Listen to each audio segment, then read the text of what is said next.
وقال ربكم ادعوني استجب لكم. Аллах Тағала маған дұға етіңдер, мен сендердің дұғаларыңа жауап беремін дейді. Яғни тілегеніңді беремін дейді.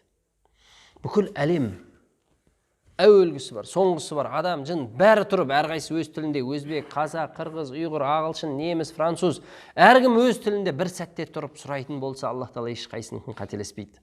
Бәрінікін тыңдай да алады, бере де алады. Себебі ол барлық нәрсеге қадір.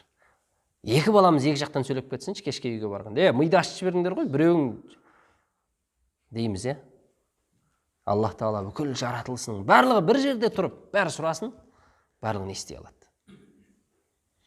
Сондай мейірімді Алладан сұрамаймыз, жаратқан жаратылыстың артынан жүгіріп жүреміз. Анау берсе, мынау берсе, сол болып қалса. Алладан сұра, әрекетің әрине жаса, бірақ Алладан сұра. Не құрлым, мүмкіншілік көбейіп, жұмыс көбейген сайын біз сұрауды ұмытып кете береміз. Өзім істеймін, өзім реттеймін деп. وَإِذَا سَأَلَكَ عِبَادِي عَنِّي فَإِنِّي قَرِيبٌ أُجِيبُ دَعْوَةَ الدَّاعِ إِذَا دَعَانِ. Осы жерде Алла Субханаху ва Тағала әдеттегі Пайғамбар алейхиссалату вассаламнан бір нәрсе сұраса, сенен сұраса былай деп жауап бер деп пайғамбарды араша қылатын. Арақ туралы сұрады ма, оларға айт. Не нәрседе сұралып жатса, құмар туралы, басқа туралы, оларға айт деп пайғамбарды дәнекер қылып, пайғамбар арқылы айттыратын. Дұғаға қатысты келгенде, Аллах Тағаланың қалай дұға етейік, айқайлап па, жай ма, ақырын ба, қалай сұрайық деген кезде пайғамбарға айт деген сөзді қолданбады.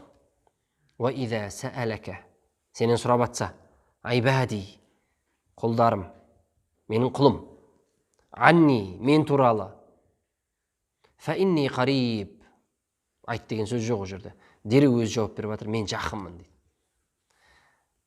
Дұға еткеннің дұғасын қабыл етем деп жатыр. Жақынмын дегенде енді ойлай беріңіз енді. Қаншалықты жақын. Сіз сұрап жатсыз ба, сол кезде Алланың жақын екендігін сезіне білсеңіз, дұғаңыздың қабыл болып жатқанын сезесіз. Әдеттегі жаттанды дүниені айтып мен деп кете берсеңіз, және біреу ынта-шынтасымен айқайлап сұрап жатыр, жалбарынып сұрап жатыр, кімге жақындау екендігін өзіңіз ойлай беріңіз.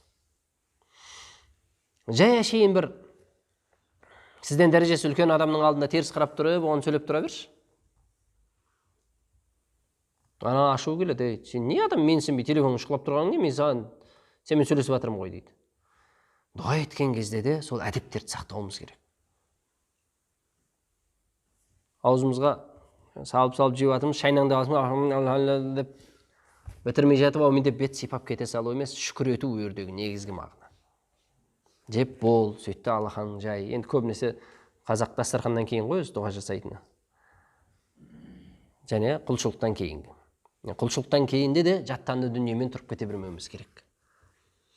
Дұға еттің, намазыңды оқыдың, құлшылық етіп жатсың, соның қабыл болғанын қалайсың ба? Онда жаттанды дүние болып кете бермеу керек.